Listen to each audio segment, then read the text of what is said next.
IVM.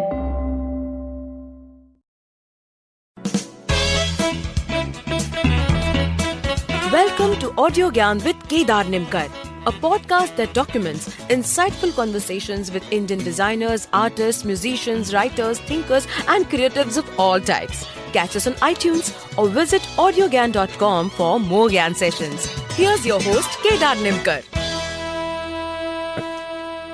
Welcome to a brand new episode of AudioGyan Case Studies, a series that I've started recently where I deep dive into one topic, case study, campaigns, and more. Today I have Anirudh Mehta with us on AudioGyan, the designer behind Sacred Games title sequence. The designer is inspired by basic shapes in nature and simple mathematical and design rules. He's the founder of Studio Big Fat, an independent design studio based out of Mumbai. Anirudh has been playing along with shapes and creating digital artwork for quite some time now. And today we are here to discuss the case study of Sacred Games title sequence for which Anirudh has been an instrumental part. So thank you, Anirudh, for giving us your time, and it's a real pleasure to have you on AudioGyan. Thanks, Kedar. I'm happy to be here. Yeah.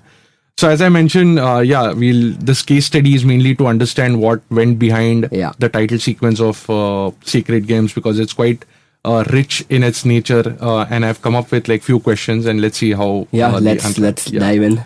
So what was the brief like? I mean, did you do any background study on the scriptures? How was the brief given to you from Aditya or the production house, and what was the overall process like?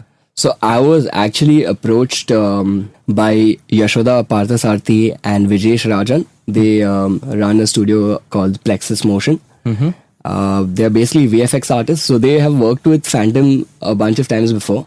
In fact, the Gangs of Wasseypur title sequence was also done by them.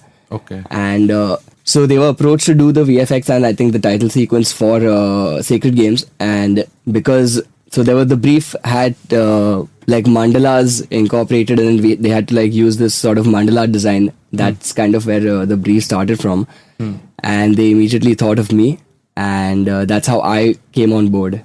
No, but your work, which I've seen at least on Instagram, doesn't reflect mandala. So I think it's because I do this work for this other record label in New Delhi called Keela Records. So a lot of that work is also this sort of concentric line work and like geometry that's built from like minimal shapes, and it's basically a lot of like concentric designs. So I think because of that, people have associated my work to that kind of a space as well.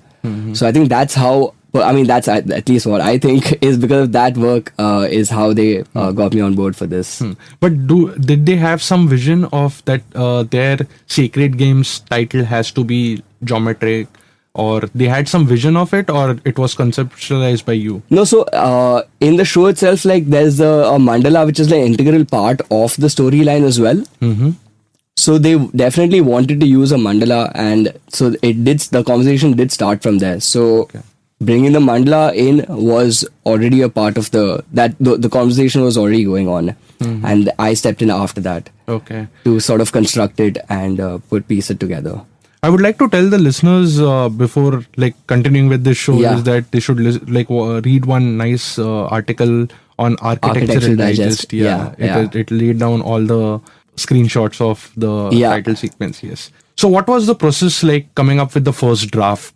So when they had approached me, Yashoda and Vijesh, they had already done a decent amount of research. The show writer Varun Grover had already coined the terms for each episode, so that's something that we already had. We had something to start with. So the names were already defined, you said? Yeah. So the names were defined, so we already had something to start from. We had a starting point, and of course we had to first crack the logo.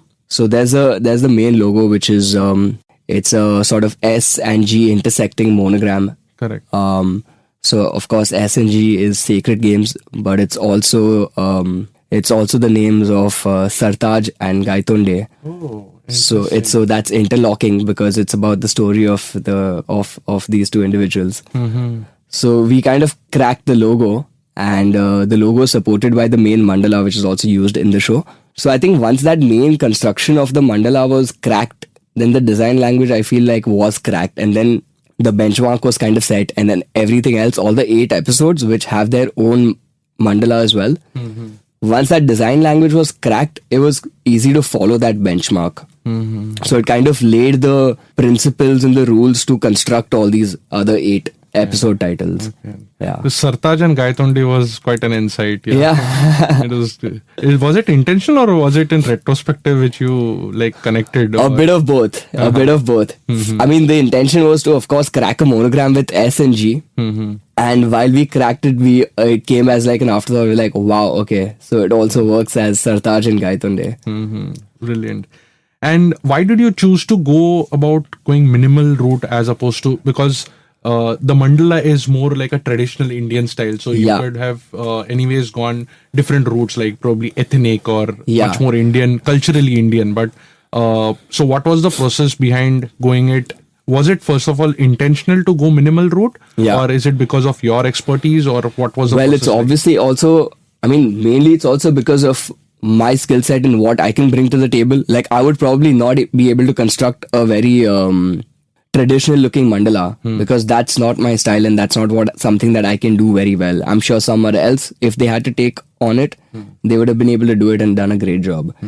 So mandala, we mean to say kundali kind of a thing, right? Yeah, it's basically just like a concentric, geometric, circular pattern in like a very simple sort of breakdown for anyone to sort of understand. It's just in terms of like geometric form construction I'm speaking of.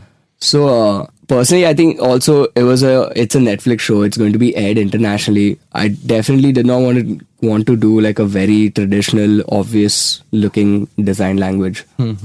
So I wanted to keep it very clean, minimal, and kind of sharp looking, the form. Even like the balance of that negative space was very important. Yeah. So I have a follow-up question on that. Like, how did you manage to keep all the chapters artwork of the same family? I mean, all of them seem to be of a circular pattern. Yeah. And with more or less same negative space and also like varying degree of complexity. So what were the major challenges while doing so? Because now that you have mentioned that all the 8 names were predefined. Yeah. So like, can you tell us what the process was like? The first step was to crack the main mandala, which kind of set the rules for everything else. So if you look at the construction of each episode title unit, they all have, like for example, Hala Hala has got a shell in the center. Atapi Watapi has the 2 brothers in the center. So we wanted to keep a balance between the meaning of the episode title along with sort of geometries that would sort of support it. Because the thing with like geometric forms and like these concentric shapes and units is that it can go very abstract. All of them can like be completely abstract as well, and then there wouldn't be like a narrative. So the idea was to kind of build a narrative and bring that out through it. So the smaller elements were probably are all in the center, correct? And then like everything is based around it. Like for example, if you see Atapi Watapi, it's the 2 brothers in the center, and then around it sort of use like arrows and daggers to construct the mandala around them. So it's almost like the geometries are like supporting the story of the episode, or of the title of the episode. And what you said in terms of constructing each mandala and keeping that consistency, so I think even like things like a line thickness that you sort of start with, so that line thickness you kind of keep consistent. Or even if you're jumping, like for example, if you used line thickness of 2 point, and then in certain exteriors of the form, then you'll use maybe like a 4 point. But then when you use the 4 point line thickness, it's like you have to use it very small, because if you like use the 4 point line thickness and make those lines larger as a circular unit around the entire thing, there'll be too much weight on the outside. Correct. It will overpower that. So the balance of the weight with these sort of line variation thicknesses was very important. And then once you kind of crack that, then it just comes in the flow. And like, I mean, for me, it kind of just comes naturally because I've been doing this, so I can kind of tell ke ye weight barabar hai. Yeah, or like over here it's looking thoda off, it's looking thoda one-sided. There's too much weight in the center of the unit as opposed to the exterior ring on the outside. So that little weightage ka, I think with experience you kind of can tell. Correct. Yeah. It's interesting. I'm very happy that you're trying to articulate in the Yeah. because it's kind of a creative process and more. Yes, it is mathematical, but when you look at things very from an outsider perspective, Yeah. it's more of a gut feel that yes, Yeah. this is. I think a lot of it is gut feeling, man. Like it Yeah. definitely is a lot of gut feeling. You can just look at it. You can tell, हाँ थोड़ा weight वहाँ पे थोड़ा ज़्यादा हो गया है, or there's too much heaviness in the center.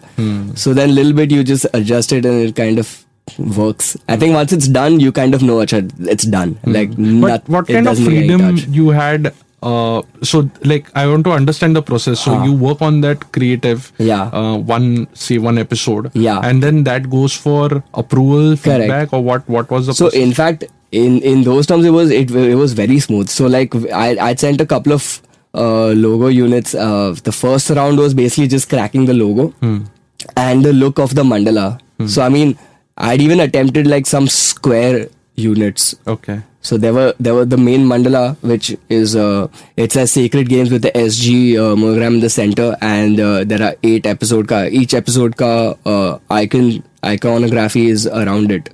That's the main unit, Sacred Games wala. I'd also done that as a square version. Okay. So where the mandala was kind of based, the main form was like based around like a rectangular piece or like a square. So I'd also done all those. So I think once everything, I made the circular one and everything kind of went very smoothly. It got approved. And then after that, we had to work on the episode titles. Correct. And yeah, somehow there wasn't so much back and forth. It kind of just got approved, luckily.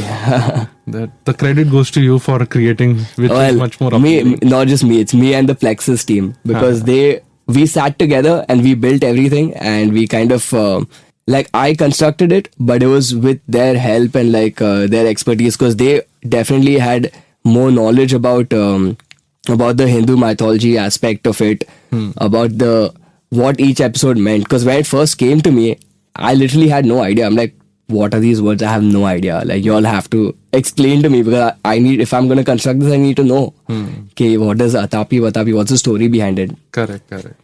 Anirudh, I would like to ask you, since all the artworks are with thin lines and intricate shapes, Yeah. were there any constraints? So, as you mentioned, 2 points, 4 points. Were there any constraints while working on multiple mediums? Because first of all, it will be shown on, say, hoardings across Bombay, across the country. Yeah. Then it will also be translated into Mobile phones, mobile tablets, phones, smaller yeah. devices. Yeah. People watching on Netflix. So typically, what happens is when you scale down the very like 0.5 It's lost. thickness, it's lost. So what were the challenges there, and how did you manage to? So usually I think these problems more so like happen with print. Like in print, when you like sort of use let's say 0.25 is still visible, but when you like go slightly lower, sometimes in print that fine line gets lost. With digital devices, I feel like you're still able to see it, because if you can see it on your screen on your Mac while you're designing it, it means you will be able to see it. Not necessarily on Windows. Most likely so, the way probably not. Yeah. So what I do is every time I've created a piece, I'll quickly like airdrop it from my Mac to my iPhone, and I'll just view it on my phone at like a really small size. Okay. So that way I'm always like keeping in check that like I do always think about this as well, like how is it going to be translated to different devices and different sizes. So for me, at least, I like transfer it to my phone really quickly while I'm doing it. Maybe if I'm midway through it, and I'll just check it on my phone. I'll resize it down and I'll see if it's still visible. And if it works, then I go ahead with it. Okay. So most likely, But it was a closer feedback loop, like within yourself only. It was not No. going to print studios and getting it printed and stuff. No, this was a closer thing. I mean, because I've worked with this sort of line work before, so I was kind of I was confident from my end that it will work with using certain line weights and stroke weights. Correct. Yeah.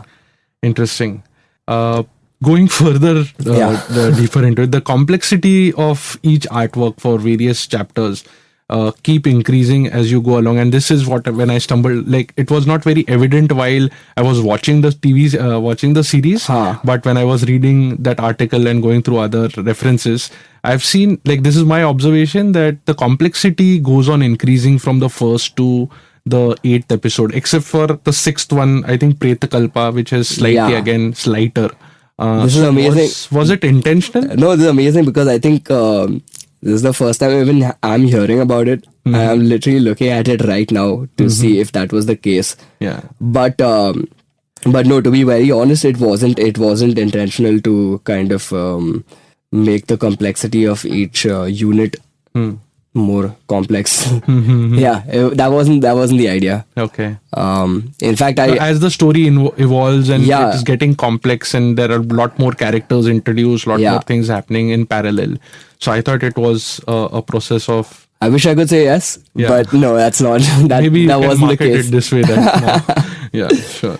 Cool. So that's pretty straightforward. Yeah, but it wasn't. I think it's also because I didn't take each episode as I didn't work on the first episode and then the second episode, then the third episode. We kind of worked. I was kind of working on all of them together, and I would finish probably the fourth episode first, and then I would work on Atapi Vatapi after that, and then I would work on Sarama after that.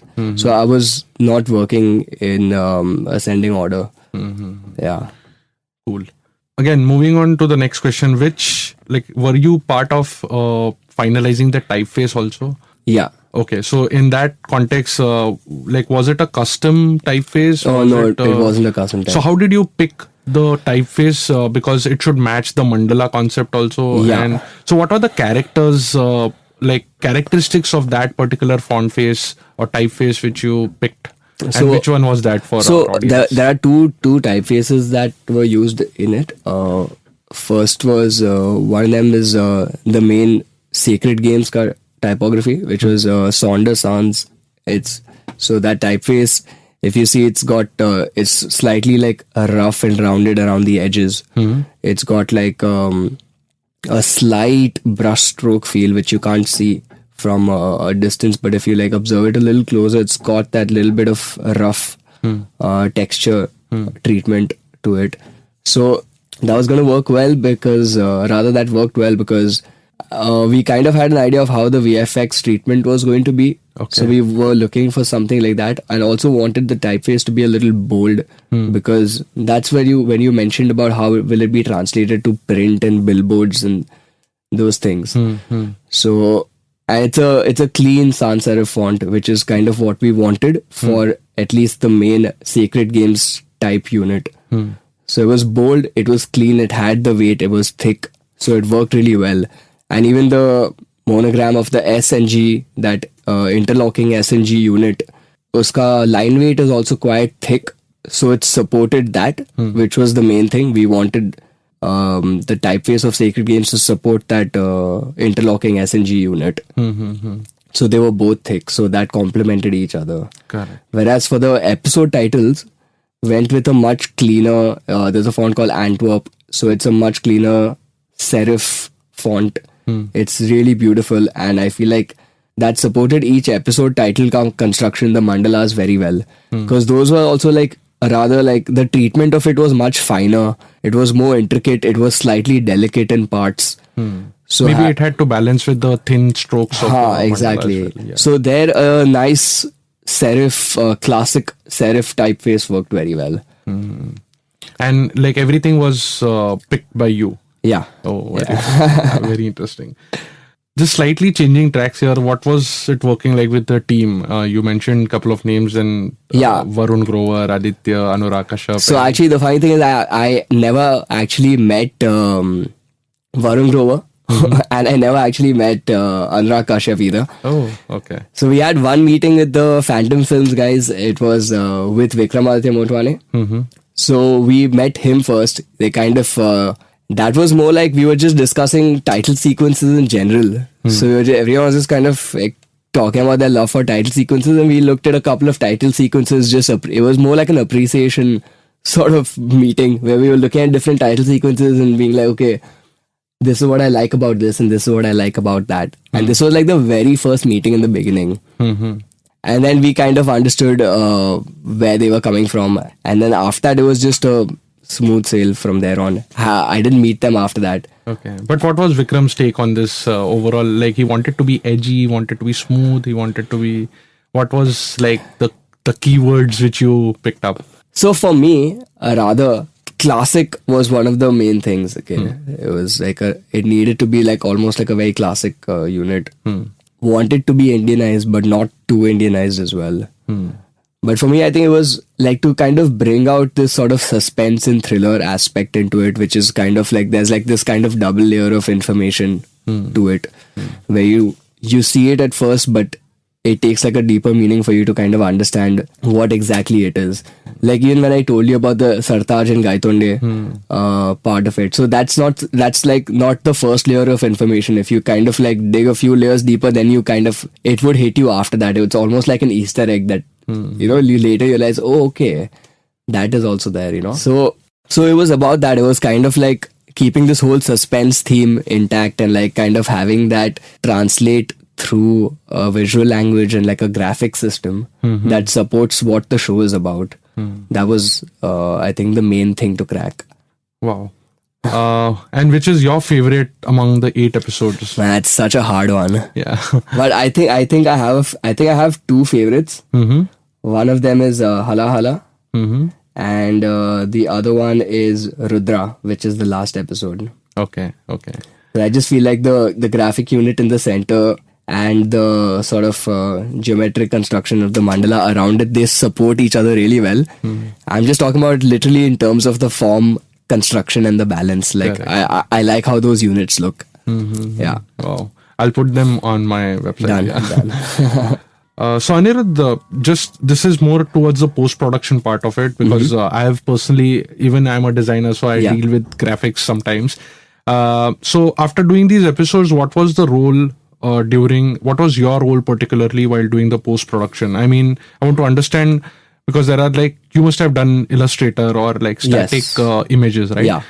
So were you involved in having some sort of a presentation while the episode is running, like the movement, especially the lateral view of it, the different perspectives in which the same artwork is rendered? Got it, yeah. The kind of shin which goes through it and all those things. So were you part of that? And so I think that's where the collaborative aspect also like really came through, because I worked on Illustrator, of course, and once my static sort of pieces were finished and completed, I then handed it over to the Plexus team, and who are like brilliant at what they do. Incredible work. So we kind of already had an idea of what, because of we were working together on it for like 2 weeks, where they would come to my studio and we would sit together and construct it. So even while I was making this, we were all sitting together as a team, 3 of us, and we would construct it. The vector part of it on Illustrator, the static 2D pieces. So kind of we had an idea because of all the conversations that we were having while we were working on the static pieces. And my involvement in the VFX part was really not that much, because that was all them.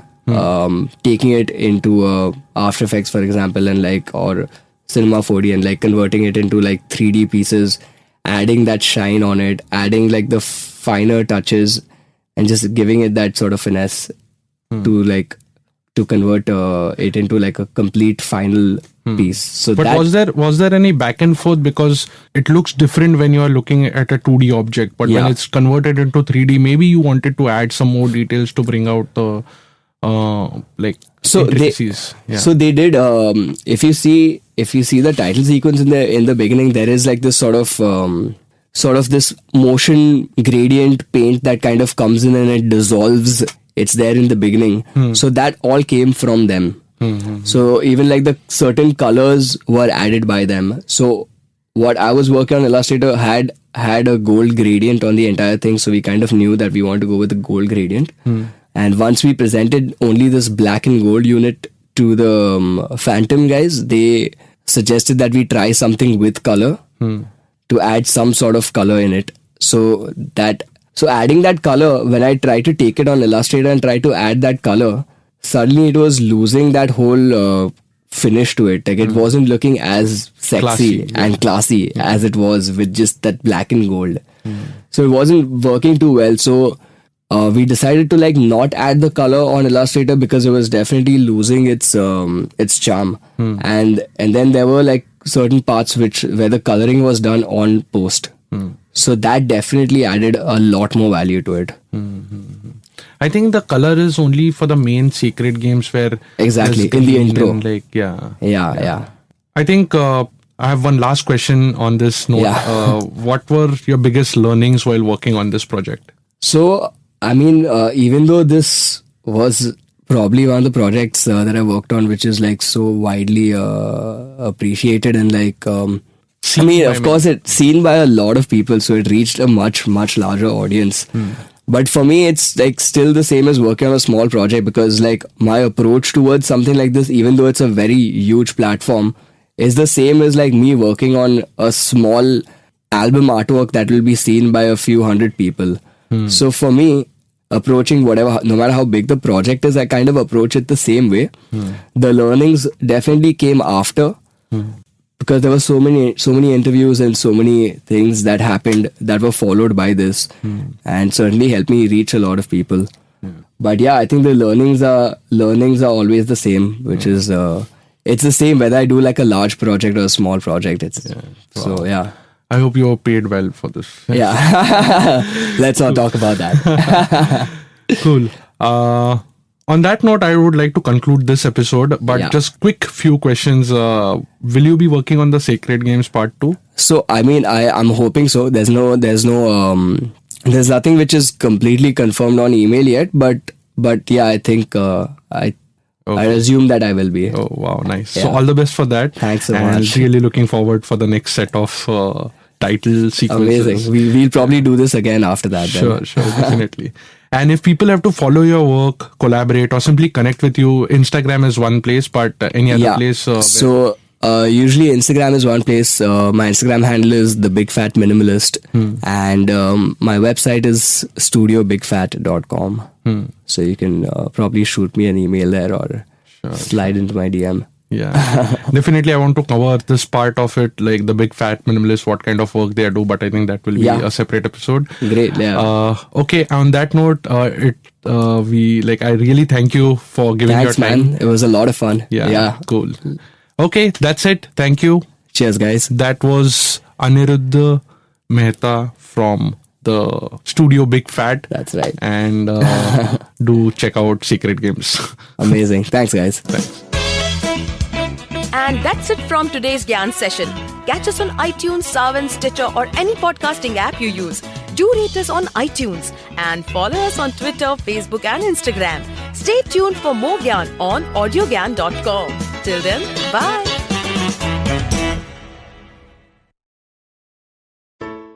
Hello! It's been a great week on the IVM Podcast Network. On This Round is on Me, Gauri is joined by Shweta Nanda. They talk about the financial independence and how it is to be a woman entrepreneur. On Anish Thing, Anish welcomes ultra-marathon runner Shivani Gharat. Shivani shares her journey of how she ran her first marathon, the mindset of a runner, and what it actually takes to run a full marathon. On Cock and Bull, Cyrus, Naveen, Akash and Shreyas talk about the Korean band BTS serving in the military and its repercussions.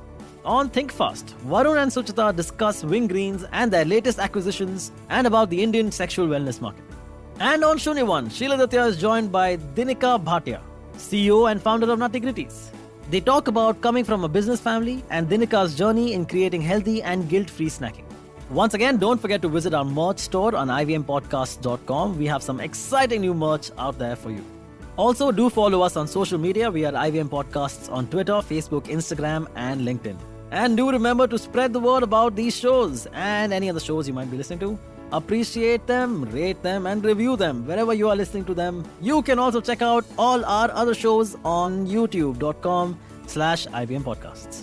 And finally, we would like to thank our sponsors this week.